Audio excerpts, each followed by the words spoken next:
Hello plus two class.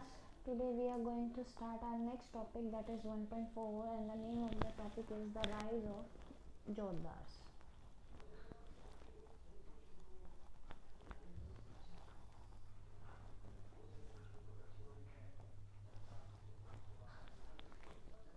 And this topic is on page number 261 in your NCERT Part 3 book. So हमने जोरदार से पहले जिनके बारे में जाना था, दैट इज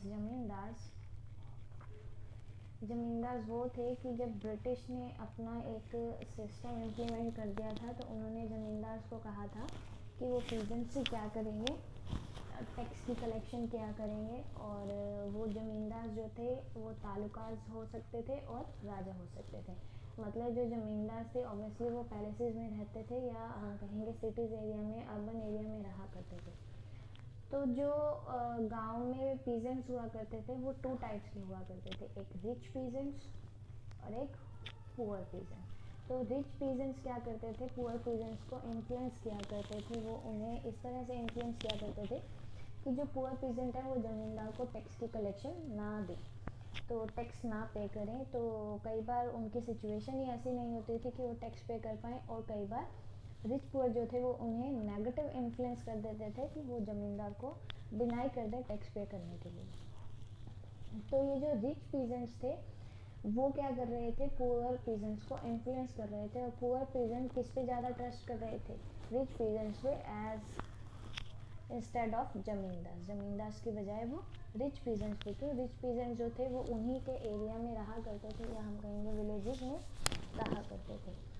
फिर क्या हुआ था, जब 18th सेंचुरी का एंड हुआ था ना, 18th सेंचुरी का एंड टाइम आया था, तो जमींदार तो पहले से ही क्राइसिस में थे। जैसे हमने अपने प्रीवियस टॉपिक में बात की कि जमींदार को उतनी टैक्स की कलेक्शन नहीं हो पाती थी, जिस वजह से जो ब्रिटिश गवर्नमेंट थी वो उनकी एस्टेट्स को ऑप्शन कर देती थी। तो वो क्राइसिस फेस कर रही थी। तो एक नया ग्रुप जो था पीजेंट्स का, वो एक नई पोजीशंस पे आ गया था विलेजेस के अंदर। यानी विलेजेस में एक नया ग्रुप था पीजेंट्स का, उसमें काफ़ी पावर देखी गई थी विलेजेस के अंदर। अब ये बात पता कैसे चली कि जो रिच पीजेंट्स थे वो बहुत ज़्यादा पावरफुल होते जा रहे थे। तो ये बात पता चली थी एक सर्वे में, और वो सर्वे किया था फ्रांसिस बच्चनमैन ने। फ्रांसिस बच्चनमैन के सर्वे से हमें ये पता चला कि रिच पीजेंट्स जो थे वो 18th सेंचुरी के बाद बहुत पावरफुल होते जा रहे थे। और ये जो सर्वे किया गया था ये दिनाजपुर डिस्ट्रिक्ट में किया गया था। दिनाजपुर डिस्ट्रिक्ट में किया गया था, जो नॉर्थ बंगाल की एक डिस्ट्रिक्ट है। नॉर्थ बंगाल की एक डिस्ट्रिक्ट है। तो एमसीक्यू पॉइंट ऑफ व्यू से हमने ये छोटे छोटे जो पॉइंट है अपने नोटबुक में हाईलाइट कर लेने हैं, ताकि हमारे एमसीक्यूज में वो ईजिली ट्रैक हो सके। तो फ्रांसिस बुचनन के सर्वे जो उन्होंने दिनाजपुर यानी नॉर्थ बंगाल की एक डिस्ट्रिक्ट है वहाँ का सर्वे किया था, तो वहाँ से हमें ये पता चला था कि एक रिच पीजेंट्स का ग्रुप जो था वो पावरफुल होता जा रहा है 18th सेंचुरी के बाद। तो ये जो रिच पीजेंट्स का ग्रुप था, इन्हीं ग्रुप को क्या कहा गया, जोरदार्स कहा गया। क्या कहा गया, जोरदार्स कहा गया। आई होप आपको ये मीनिंग क्लियर हो गया होगा कि जोरदार्स थे कौन और कैसे इनकी जो अपीयरेंस थी वो विलेजेस में स्टार्ट हुई थी। ठीक है, तो अर्ली 19th सेंचुरी में ये बात पता चली कि जो जोरदार्स थे उनके पास वास्ट लैंड एक्विजिशन हुआ करता था। क्या हुआ करता था, वास्ट लैंड एक्विजिशन मीन्स उनके पास बहुत ज़्यादा लैंड हुआ करती थी। नियरली वो 1000 एकर्स भी हो सकते थे। यानी 1000 एकर्स लैंड जो थी वो किसकी एक्विजिशन के अंदर थी, जोरदास थी। तो वो इतने क्या कहते हैं हम, इतने रिच पीजेंट्स हुआ करते थे। तो इन्होंने पुअर पीजेंट्स के साथ साथ लोकल ट्रेड पे भी कंट्रोल करना स्टार्ट कर दिया था। तो बहुत ज़्यादा लैंड इनकी एक्विजिशन हुआ करती थी, जिस वजह से लोकल ट्रेड भी कंट्रोलिंग इनके हाथ में आ गई थी। और एक और ये काम भी करते थे, मनी लेंडिंग का काम किया करते थे। ये पीजेंट्स को मनी उधार दिया करते थे, जिससे वो अपनी लैंड को हार्वेस्ट कर सकते थे, फिर उसकी इनकम कर सकते थे। तो ये दो पावरफुल एक्टिविटीज़ जो थी वो रिच पुअर्स द्वारा, यानी जोतदार्स, रिच पीजेंट्स द्वारा परफॉर्म की जाती थी, जिन्हें हम जोतदार्स के नाम से जानते हैं। तो अब ये देखो, इनके पास बहुत ज़्यादा लैंड हुआ करती थी, तो इस लैंड को ये अकेले तो नहीं हार्वेस्ट कर सकते थे, कल्टीवेट कर सकते थे। तो ये अपनी लैंड के ऊपर शेयर क्रॉपर्स को हायर किया करते थे। किन्हें हायर किया करते थे? शेयर क्रॉपर्स को, जो अपने इक्विपमेंट्स खुद लेकर आया करते थे।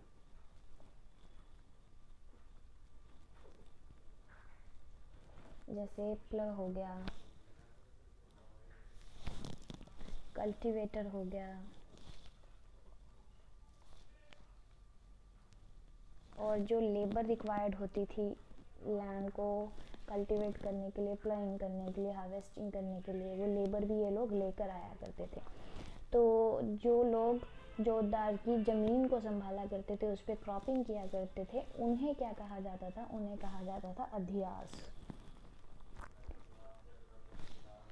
क्या कहा जाता था? अधियास, या हम इसे कहेंगे बरगादर्स।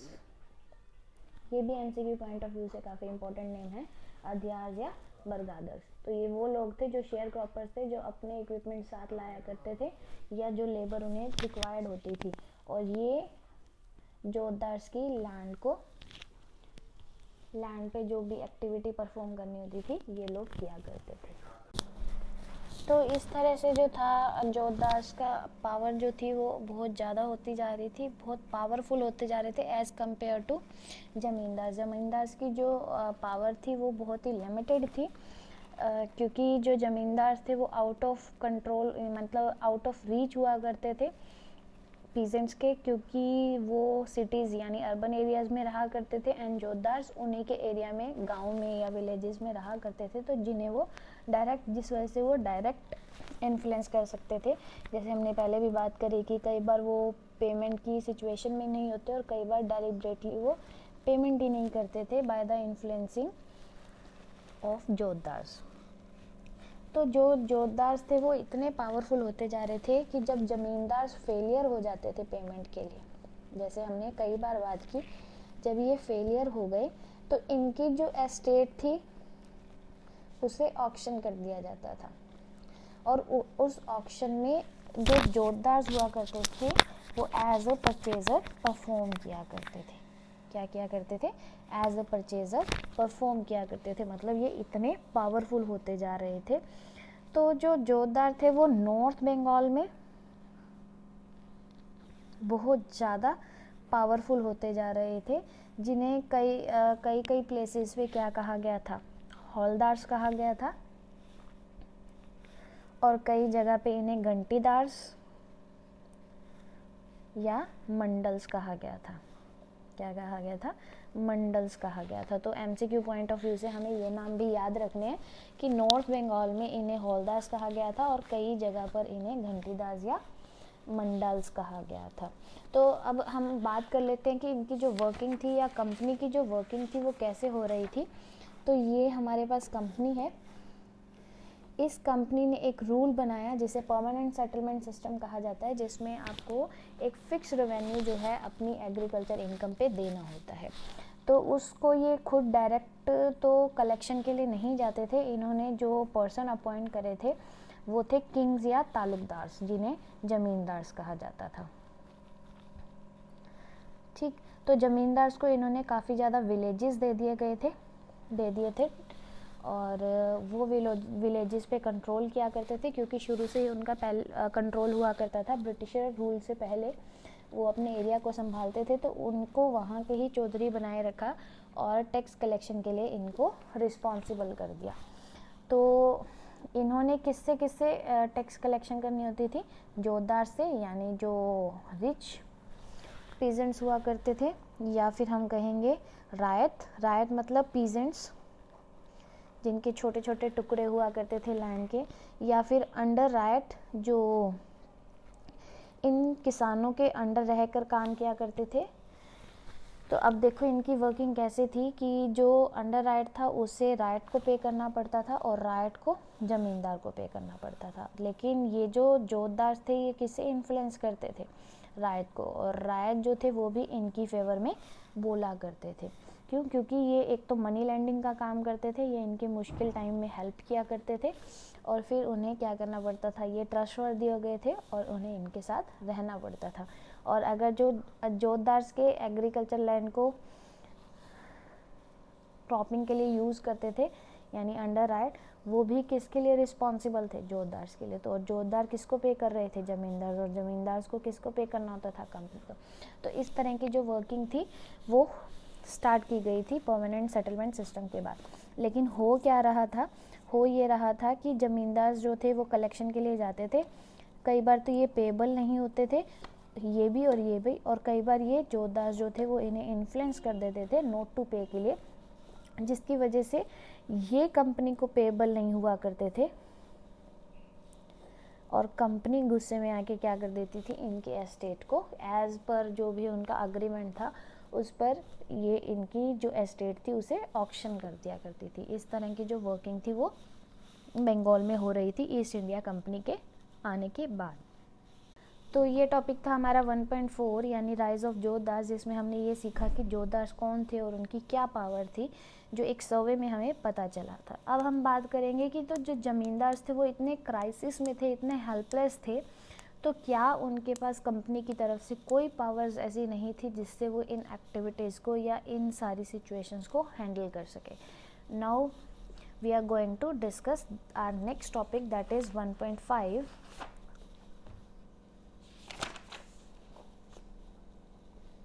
and the name of the topic is Zamindari Resist.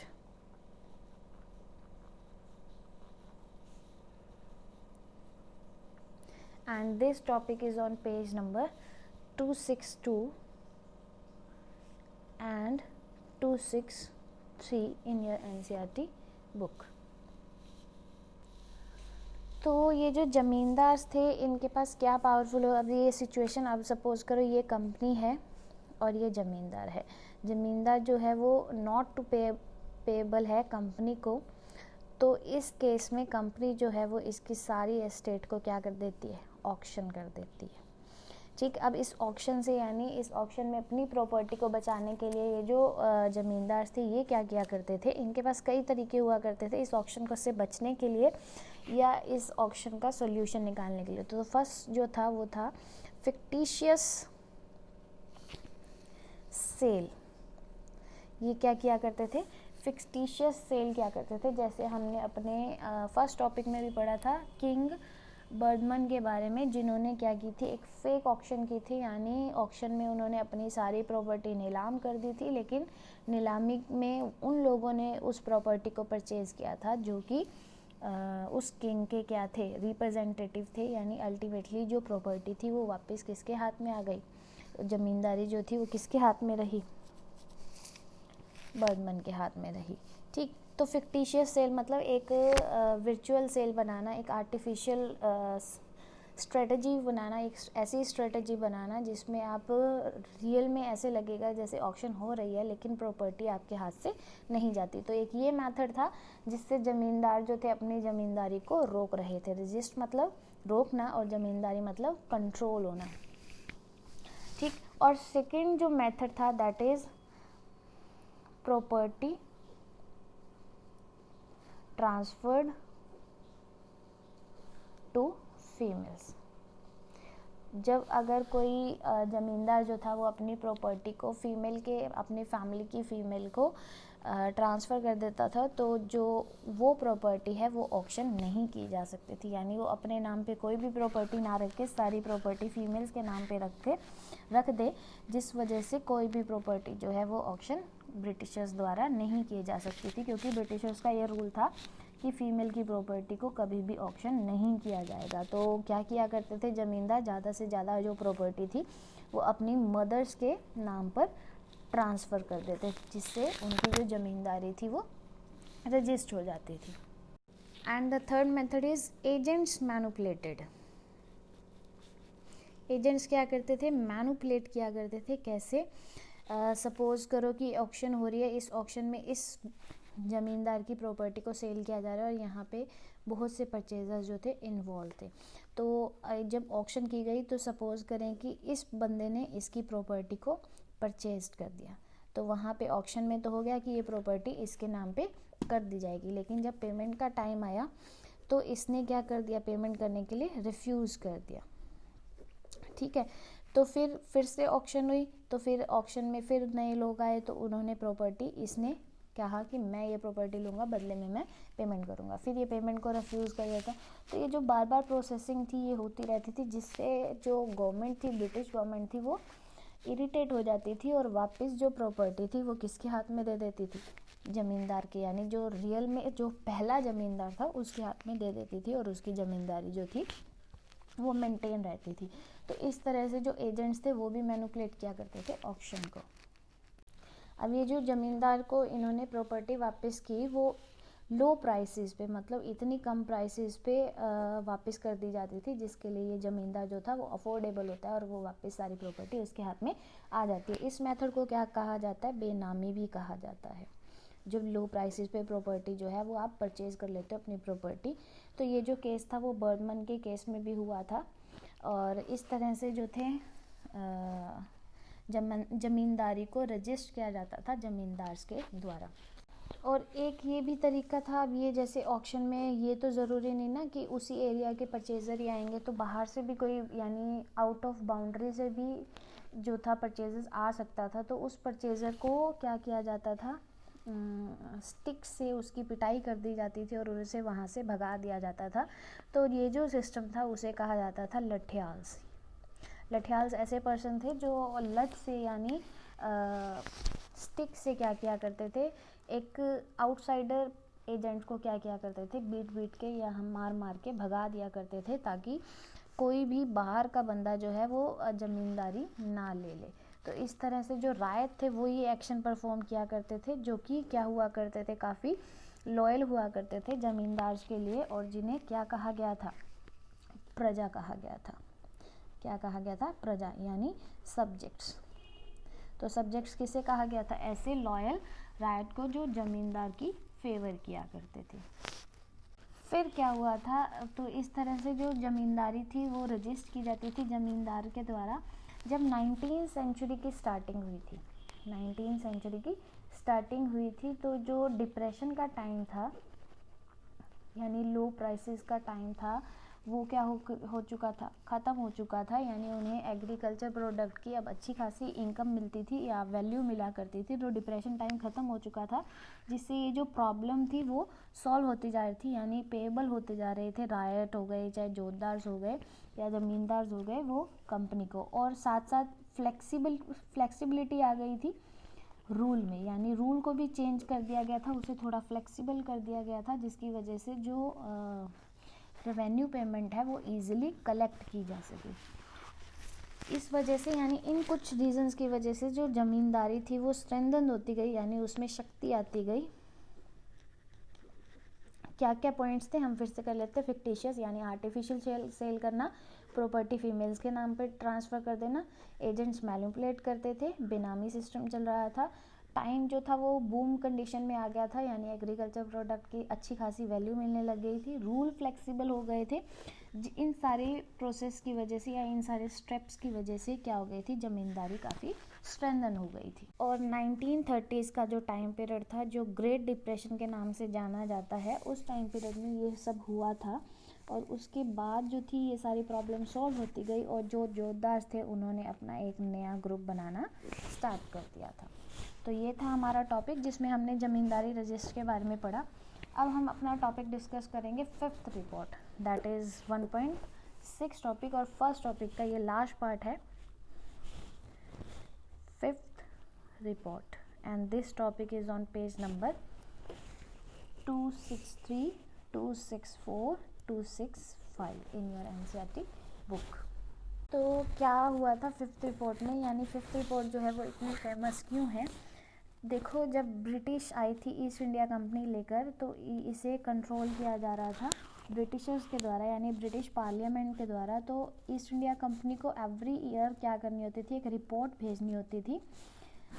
क्यों भेजनी होती थी? क्योंकि 1813 में एक रूल बना दिया गया था कि आपको क्या करनी पड़ेगी, रिपोर्ट देनी होगी, डॉक्यूमेंटेड रिपोर्ट देनी होगी कि आपने पूरे के पूरे साल क्या एक्टिविटीज़ परफॉर्म की थी। तो ये जो रिपोर्ट थी वो ईस्ट इंडिया कंपनी को, ब्रिटिशर्स को, यानी ब्रिटिश पार्लियामेंट को सबमिट करनी होती थी। तो फिफ्थ रिपोर्ट एक ऐसी रिपोर्ट थी जिसमें ईस्ट इंडिया कंपनी ने इन एक्टिविटीज़ और एडमिनिस्ट्रेशन के बारे में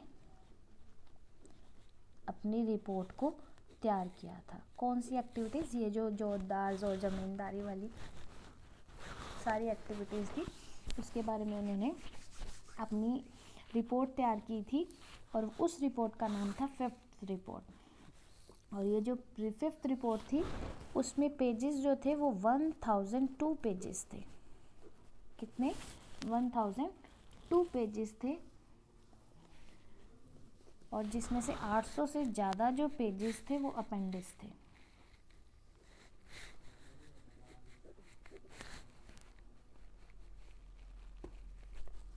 जिसमें ये दिखाया गया था कि जो ज़मींदार मतलब पेटिशंस थे या राइट पेटिशंस थे, और जो कलेक्टर्स की रिपोर्ट हुआ करती थी डिफरेंट डिस्ट्रिक्ट्स की, मतलब इस रिपोर्ट में क्या क्या थे, पेटिशंस ऑफ ज़मींदार और राइट हुआ करते थे।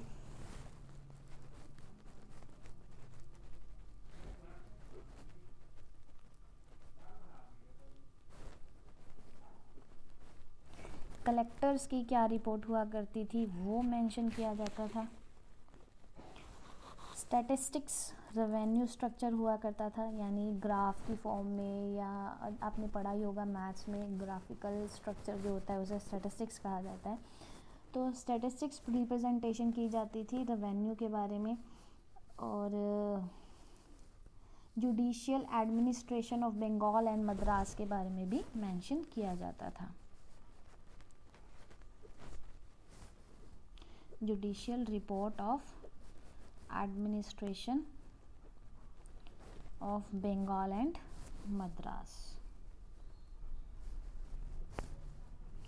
मद्रास जो आज के टाइम में तमिलनाडु के नाम से जाना जाता है, और ये बहुत ही ऑफिशियल तरीके से जो थी रिपोर्ट को प्रिपेयर किया जाता था।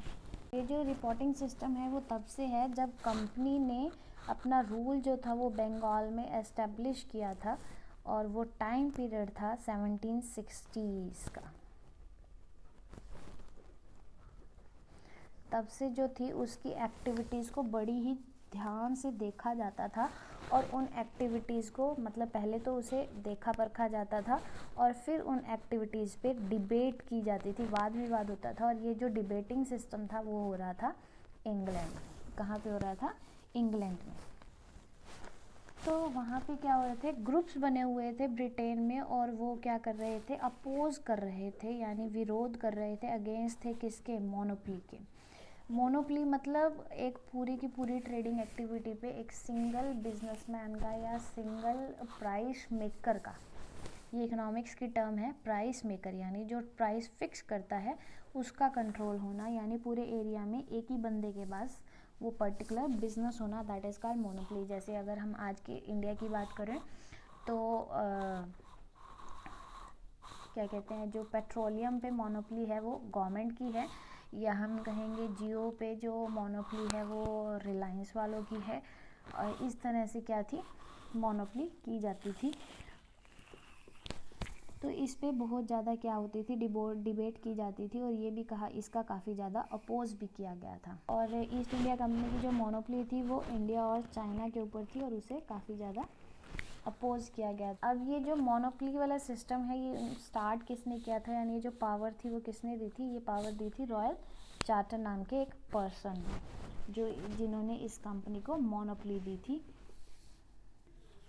तो क्या हो रहा था, देखो, ईस्ट इंडिया कंपनी जो थी वो इंडिया की मार्केट के ऊपर मोनोपली कर रही थी। किसके ऊपर? इंडिया की मार्केट के ऊपर मोनोपली कर रही थी, जिससे ओवरऑल जो बेनिफिट था वो ईस्ट इंडिया कंपनी को हो रहा था, ना कि ब्रिटिश नेशन को, या हम कहेंगे ब्रिटेन को हो रहा था। तो जिस वजह से जो लोग थे उन्होंने वहाँ पे डिबेट करनी शुरू कर दी थी, आर्ग्यूमेंट करने शुरू कर दिए थे कि जो कंपनी है वो मिस रूल कर रही है, या जो उसका एडमिनिस्ट्रेशन है वो मेल एडमिनिस्ट्रेशन है, यानी वो अपने फ़ायदे के लिए छेड़छाड़ कर रही है रूल्स एंड रेगुलेशंस के साथ।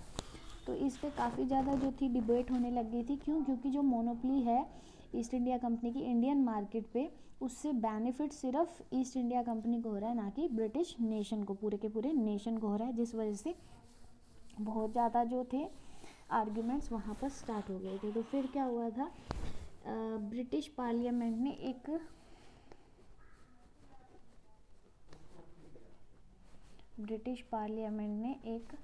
एक्ट पास किया था।